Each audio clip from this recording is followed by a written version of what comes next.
कल आ रहे थे हमारे घर मेहमान, तो मैंने घर को करना था साफ़। मैंने कहा चले उनकी खुशी में चलो हम सारी जो चीज़ें हैं उनको साफ़ कर लेती हूँ। वैसे तो घर डेली क्लीन होती रहती है, मतलब घर की सफाई होती रहती है, डेली क्लीन करते रहते हैं। लेकिन आज थोड़ी ज़्यादा क्लीनिंग करनी थी, क्योंकि आपको पता है 2 दिन से आंधी थी और हवा चल रही थी, जिसकी वजह से सोफ़ों के ऊपर भी काफ़ी मिट्टी पड़ी हुई थी और बाकी फ़र्श भी काफ़ी गंदे हुए थे। तो मैंने कहा चले इनकी डस्टिंग कर लेती हूँ अच्छी तरह से सोफ़ों की। आपको पता है इनको झाड़ तो लेते हैं सोफ़ों को, लेकिन उनके ऊपर जो मिट्टी है वो जम जाती है, वो रह जाती है। तो इसलिए मैंने इनको एक दफ़ा झाड़ लिया था। उसके बाद मैंने पानी के अंदर सर्फ़ डाला, उसको मिक्स किया और पुराना सी टी शर्ट ली और उसकी मदद से सोफ़ों को अच्छी तरह से मैं साफ़ कर रही हूँ। इससे ये है कि जो मिट्टी सोफ़ों के अंदर तक चली जाती है ना, वो भी अच्छी तरह से साफ़ हो जाती है और हमारे जो सोफ़े हमेशा नए दिखते हैं। तो हमारे सोफ़ों की जो मतलब कहते हैं ना, कुछ सोफ़े ऐसे हो जाते हैं जिनके अंदर मिट्टी चली जाती है, वो साफ़ ही नहीं होते। अगर आप महीने में 2 दफ़ा इस तरह अपने सोफ़ों को क्लीन करते रहते हैं ना, तो आपके सोफ़े बिल्कुल नए रहते हैं, इनके अंदर मिट्टी जज़ब नहीं होती, क्योंकि वो गीले कपड़े की मदद से सारी ऊपर उठ जाती है। उसके सोफ़ों को सफाई के बाद मैंने ये किया था, मैंने कहा नीचे से जो फ़र्श है उसको भी अच्छी तरह से साफ़ कर लेती हूँ। तो अस्सलाम वालेकुम, कैसे हैं आप सब लोग? उम्मीद करती हूँ आप सब ठीक ठाक होंगे। Welcome back my new vlog new day के साथ। तो मेरे व्लॉग को पूरा देखा करें और मेरे वीडियो को लाइक कर दिया करें, शेयर कर दिया करें। जिन्होंने मेरे चैनल को सब्सक्राइब किया उनका बहुत बहुत शुक्रिया। और जो न्यू लोग हैं जो अभी देख रहे हैं, जिन्होंने अभी तक मेरे चैनल को सब्सक्राइब नहीं किया, तो आप भी मेरे चैनल को सब्सक्राइब कर दें, वीडियो को लाइक कर दें, शेयर कर दें और मेरी वीडियो को पूरा देखा करें। तो अब मैंने कहा फ़र्श को भी अच्छी तरह से नीचे से साफ़ कर लेती हूँ।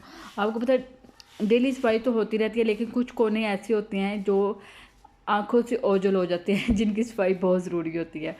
तो मैं भी ऐसे ही करती हूँ, महीने में तो डीप क्लीनिंग ज़रूरी होती है।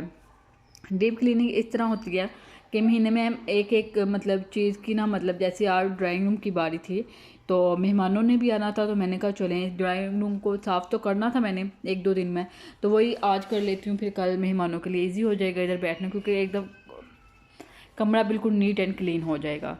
तो फिर मैंने पाइप लगा के अच्छी तरह से वॉश किया। आपने शायद मेरी रमज़ान में वीडियो देखी हो, तो तकरीबन मुझे ये ड्राइंग रूम साफ़ किए हुए महीना हो गया था। उस वक्त मैंने वॉश किया था, तो उस वक्त भी तसल्ली वाला वॉश कर लिया था एक दफ़ा। तो मैंने कहा इसको भी अच्छी तरह से साफ़ कर लेती हूँ। फिर मैंने टेबल जो है ना, उनके ऊपर जो मिट्टी जमी हुई थी वो भी मैंने पानी की मदद से ही साफ़ कर दी।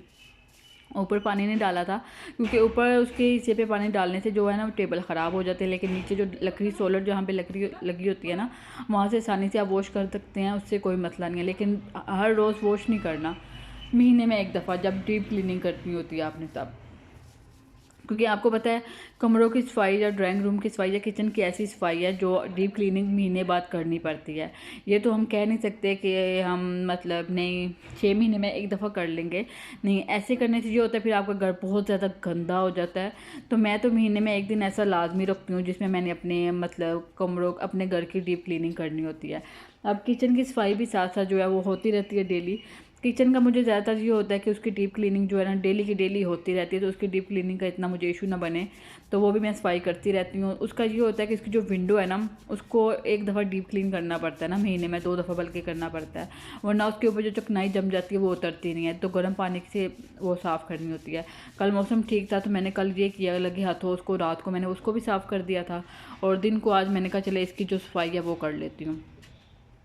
तो ड्राइंग रूम में जितना भी गंद था वो मिट्टी थी वो निकल आई थी, झाड़ू तो लगा हुआ था लेकिन मिट्टी इतनी ज़्यादा नहीं थी। लेकिन फिर भी मैंने कहा चले एक दफ़ा सफाई अच्छी वाली हो जाएगी, जो फर्श है वो अच्छी तरह से साफ़ हो जाएगा। ऐसे ही मैंने विंडो के ऊपर पानी डाल के उसको भी साफ़ कर लिया था, मिट्टी निकाल दी थी, और ऐसे दरवाज़ों के ऊपर डाल के उनको भी अच्छी तरह से मैंने नीट एंड क्लीन कर लिया था। तो मैं ऐसे करती हूँ ना कि मेरी कुछ हैबिट्स हैं जिसकी वजह से मैं अपने घर को साफ़ रखती हूँ। वो ये है कि हफ्ते में एक दिन ऐसा होता है जब मैंने थोड़ा थोड़ा टाइम सारी चीज़ों को देना होता है।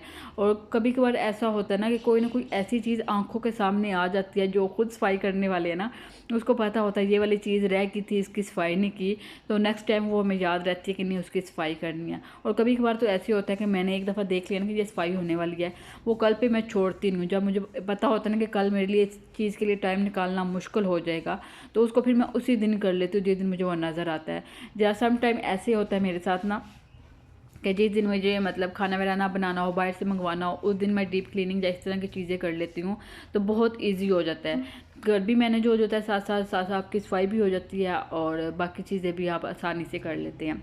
यहाँ पे जब मैं वाइपर वगैरह लगा लेती हूँ ना, उसके बाद मेरी कोशिश होती है कि तपरी के साथ ना इसको अच्छी तरह से खुश्क कर लूँ, तो उससे ये होता है कि एक तो फ़र्श बड़ी जल्दी साफ़ हो जाता है, दूसरा जो थोड़े बहुत दाग रह जाते हैं ना फ़र्श के ऊपर, वो भी साफ़ हो जाते हैं। अगर मार्बल टाइल लगी हुई है ना आपकी, तो आप उनको इसी तरह साफ़ करेंगी ना, तो वो बिल्कुल नीट एंड क्लीन रहेंगी। अब जो सेटिंग मैंने बिखेरी थी उसको भी सही करना ज़रूरी था, क्योंकि मुजम्मल की चीज़ें थी। मुजम्मल को ये होता है कि उनकी चीज़ जहाँ पड़ी या वहाँ रहे, उनके अलावा उनको कोई हाथ ना लगाए ना कोई छेड़े।